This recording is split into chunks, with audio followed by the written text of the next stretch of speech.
Hello students, today we are going to revise chapter 1 Transport of Food and Minerals in Plants of class 8 biology.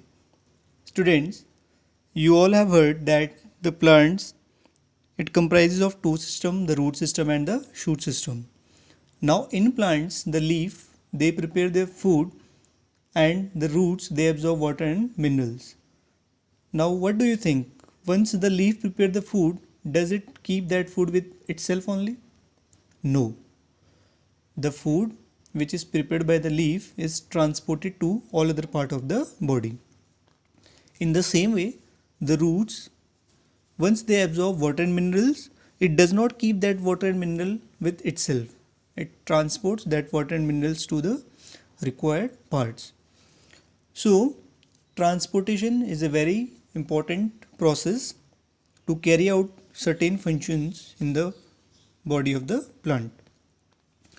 Now, students, you all know that plant cell it contains cell wall as well as it contains a selectively permeable membrane which is known as cell membrane or plasma membrane. So, this cell membrane or the plasma membrane it allows only selected substances or useful substances to go inside the cell. So, for entry or removal of the cells, three mechanisms are involved. First is active transport, second is passive transport, and third is bulk transport. Now, active transport it is a type of transport which is fast and it involves use of energy for the movement of molecules. Passive transport it does not involve use of energy but it is a little bit slower process and it is of two types, diffusion and osmosis. Students, diffusion is in diffusion there is movement of molecules from a region where they are more in number to a region where they are less in number through a potential gradient. Osmosis is a process in which there is movement of molecules from a region where they are more in number to a region where they are less in number through selectively permeable membrane. And third type of transportation is bulk transport.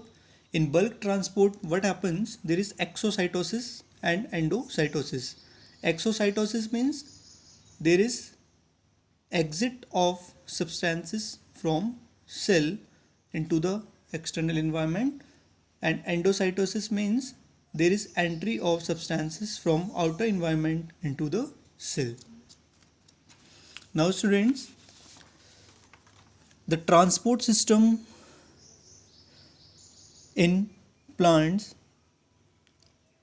it is a well developed system which is known as vascular system. So vascular system it comprises of xylem vessels and phloem vessels. Now this xylem it helps in transport of water and minerals and phloem it helps in transport of prepared food. Now basically xylem vessel it comprises of dead cells and it is made up of four parts, that is tracheids, vessels, xylem parenchyma and xylem fibers. Then you can see that phloem which is responsible for conduction of prepared food it is also made up of four parts. First is sieve tubes, second is companion cells, third is phloem parenchyma and fourth one is phloem fibers. Now students, one term which I am going to define here is translocation. Translocation is it is the process of transfer of prepared food from one part of the plant to other part of the plant. Now the next topic which we are going to revise is transpiration. Now students, what transpiration is? Transpiration is the loss of water in the form of water vapors from the surface of leaves. is known as transpiration. Now this transpiration, from where it happens? It happens through stomata. Stomata, all of you know, stomata are the minute pores which are present on the surface of leaves. Now students, there are so many factors which affect the rate of transpiration.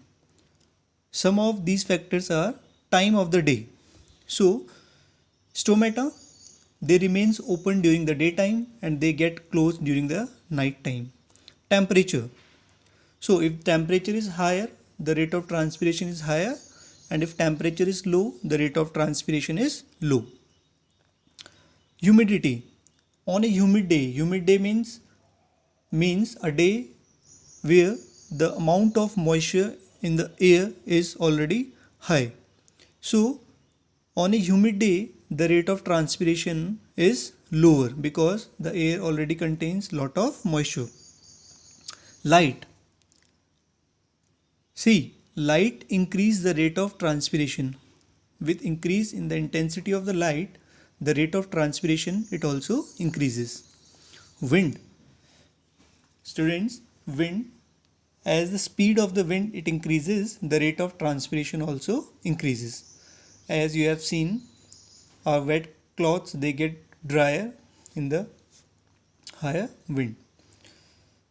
Now this transpiration, it has an important aspect in the life of plant. How?